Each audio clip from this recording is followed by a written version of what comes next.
Hey folks, Keith McGowan here. I am the Outboard Dad, here to help you have a better boating experience. This video is brought to you by the Ansel MR500 diagnostic tool for Yamaha, Suzuki, wave runners, and outboards. Get one yourself, save thousands on paying those dealers to find out what's wrong with your outboard. Newer outboards, we need to have more information on what our sensors are doing, and this tool will show you. Watch my upcoming videos and previous videos of how to connect, when you buy it, how to turn it on and make it operate so you can have the power in your hands. Today we're going to get started, go deeper on our Yamaha OX66 rebuild. I know a lot of guys love the rebuild videos that I've done, so I'm going to continue them. Even though two strokes are fading out, people still want them rebuilt. So I have a gentleman who wants this block rebuilt. I don't do full rebuilds and redressing them anymore. It's just the time is too consuming. But for people that are willing to do some of the work themselves, I'll certainly do the machining and everything. And I want to go through step by step everything that I do to make it work. My past videos, I did a Mercury 150 horsepower and an old Evinrude 130 horsepower. And people wanted more of the details of what I was doing there. I try to cut my videos and not show you all the busy work stuff, but I've had people ask for more of that, so this one may be a little bit longer, and you can fast forward through. I'm not hurt by that, right, because you want to get through to the stuff that you want to see, but some people want to see all those details, so I'm going to go through everything that we're going to do. So if you remember the last time, we went ahead and we pulled out all of our pistons and inspected everything, and we found the one piston that had issues with it, with the rings were pinched inside that piston. So we took one that's good and took the rings off of it. Now I still have my bearings taped up, right, nice and tight here so it doesn't fall apart. Make sure my bolts are in there. This way this doesn't come apart. But with the rings out now, I'm just going to use it. Now I could clean it up a little bit with some of the carbon, but I'm going to use this as like a template to see how far off our cylinders are. And then we're going to look up in our book here. So in our book is going to tell us what our piston wall clearance is. I'm assuming these are the original standard pistons because I don't see 020 on it or 040 as if they were oversized. And based on the looks, as I've seen many of these before, these look like the original pistons. So let me show you a little trick we're going to do first to measure without going crazy and have to be all kinds of scientific. We're just going to use a feeler gauge. So let me show you how that works. So I do have my dial bore gauge. We are going to check with that as well. But a basic way to check, if you don't have that, now I'm going to guess that most of these, and I've rebuilt a few of these, are usually 5/1000s.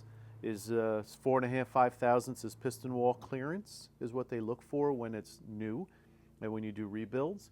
If you've seen any of my videos, I like to build them at closer to 6, 5.5, 6.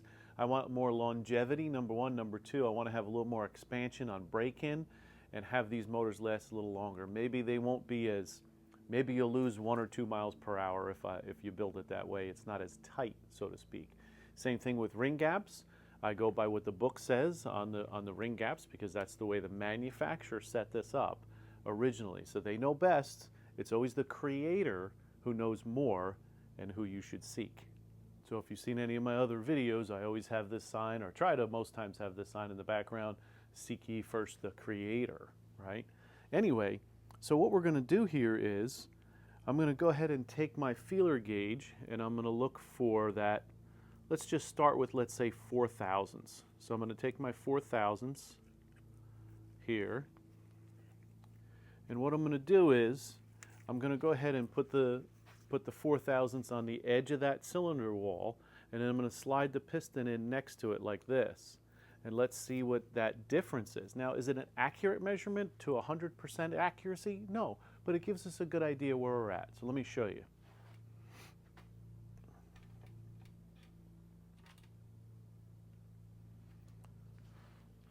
So all I'm going to do is take my 4/1000, so I'm going to take my piston and put it inside here. Now, when you're doing our piston wall clearance, we're always talking about the skirt, right? It's the largest part of the piston. So it's usually right in this area of the skirt that we're looking at.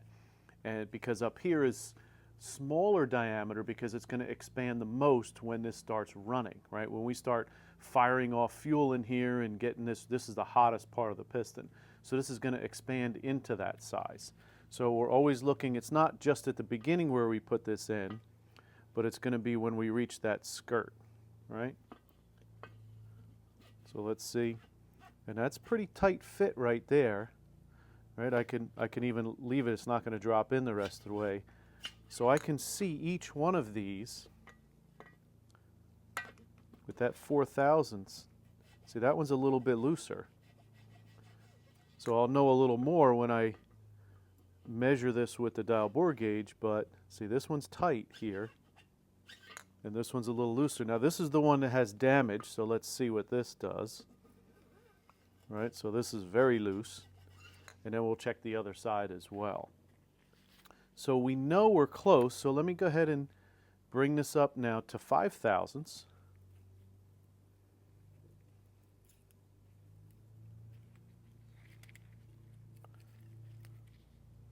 So it's only 1/1000 more, and let's see what happens. See, I can't even, I could probably jam it in further, but that's really tight right there. Let's see what this one does.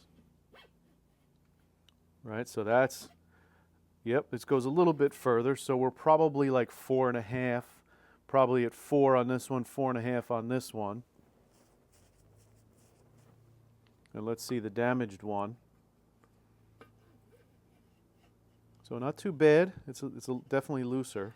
So we're going to check all 6 of these, and then we're going to get our tool out, and we're going to measure with our micrometer our exact piston, and we're going to line it up with our dial bore gauge. But first, let's open up the book and let's see what that size is. So this is a Select manual. You know, sometimes guys don't like them, sometimes guys do. I say they're good and bad, right? There's good information in here and there's bad information. Well, maybe not bad information, but maybe not 100% accurate information. But let's take a look and find power head section. And typically in the back of the power head section is all the specifications, right? So we need to find, so that's 45 horsepower, 90 horsepower, 140 horsepower. So here we go. This is giving me, this is up to 225, up to 225, 250.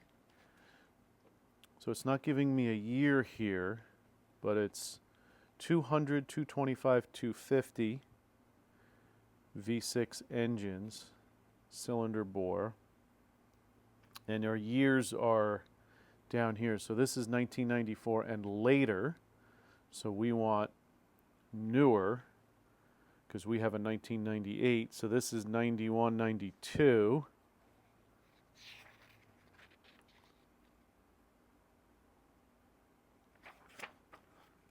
So here we go. That's engine torque specification. So that's probably my last page. So if I look at this for my 250s, there's both these engines. They both say 3130cc engines. And I did not know they made a 200 with this style block. Interesting. And a cylinder bore, if I'm looking at the size, this says 1994 and later. This is 9091, and then down lower here it gets, that's reed valves. But I'm looking at my cylinder bores. It looks like this is a continuation of this page. As I go down further, I have my clearance, and it does talk about 1998 here. So looks like my bore is the same on these, so we're 3.543 to 3.544 is the bore diameter, and the limit is 3.547. So we could go, so that could be the largest that it could go without having to be bored at to the next size. And then out of round, they're only giving you 2/1000.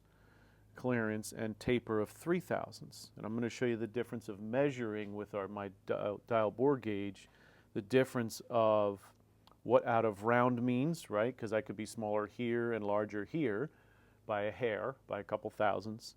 And we're going to do some measuring to see how that is.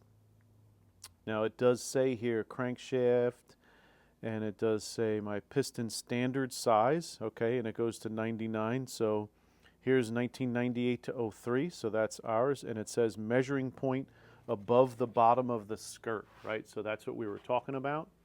We want to measure above the bottom of the skirt. So there's my 98 to 03. So I'm a 3.537.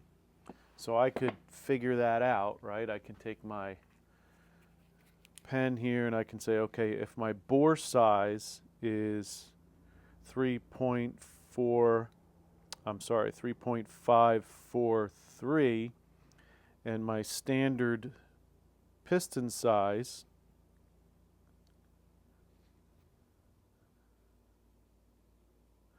it's giving me clearance.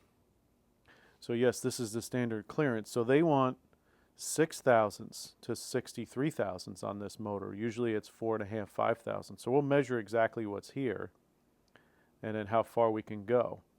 So if out of round is 0.002, so we can only go 2 thousandths out of round, and that gives us to 0.008 thousandths is the largest hole we want to have to make the difference in that, right? So if this typically needs 6 thousandths piston wall clearance from the factory, the out of round is 0.02, so that's if it's not even. My service limit is 0.003. Okay, so 6 plus 3, that's 0.009. So that's the largest we can go. I would not want to go that large. I'd like to keep it at 6.5 to 7 maybe, so that we're right where we want to be. So let's do some measuring. So we're going to go ahead and measure this. In our next video, I'm going to get my micrometer out, and we're going to go ahead and measure the pistons. Then we're going to measure the difference of the piston to the cylinder, and that'll give us our piston wall clearance. And as we know here, I started to calculate, right? So I was 3.5 is my bore size, and then it doesn't give me the piston size here, right? Standard piston size, it does 3.537, right? So 3.537. So that's right around that 6 thousandths of piston wall clearance, because that's what it's looking for, is 6 thousandths. And it's listed right here, which is pretty cool. A lot of them don't list the piston wall clearance. They just list what the bore size is and what the piston size is, and you bore to that bore size, and the piston comes. And do we assume now that the piston comes and it's the right size? I don't assume anything. When that piston comes in, I'm going to go ahead and measure that. Right, so if I take those numbers, 3.543, which is my bore size, right? That's my standard bore size when this block was new. And I don't have any ridges at the top or anything, so rarely do they get that far gone in these things. Usually you have a catastrophic failure before you have that kind of wear like you would on a car engine, where you'd have a ridge reamer to take that ridge off the top. It doesn't usually happen. Sometimes there's a little bit of a smaller gap at the top than the bottom, but most times it's pretty even. So if my bore size, and this is where it gets into some math, it's basic math, you don't have to go crazy with it. Some engineers or machinists, they're so good with those numbers. I am not. That's why I have to write it down, look at the book, double check, triple check, make sure we're right. So if my bore size, if they're telling me my clearance is 6 thousandths, and they're telling me, because I like to verify, that my bore size is 3.543, and my standard piston is 3.537, and I subtract my piston size from my bore size, it comes up to 0.006. So now I know 6 thousandths is where they want to be with these motors. So the next thing we're going to do is we have a damaged cylinder here. So first we're going to measure our piston. We're going to measure all the holes. I want to see where each one is at before we do anything. So we'll do that in our next video. And then I'm going to start boring just that one hole that has the damage. Now, if I can look at it closely, I'll get my flashlight, wherever I put my flashlight, and I'll look in there closely, and I see some aluminum, and I can feel some ridges. We're probably going to have to go at least 10 thousandths over, maybe 20. And I called my marine shop where I get pistons from, and hoping to work with a marine shop or a piston supplier with my channel very soon. And because I've had good service from Pro Marine down in Florida, I'm really hoping that they'll partner with me on my channel here, so that I can give you guys more of their information and the stuff they've helped me with over the years. So I could probably go 10 thousandths, but I don't think they make a 10 thousandths over. Now, I think WSM maybe makes them. I know that Vertex I've used and had good success with Vertex pistons from Pro Marine.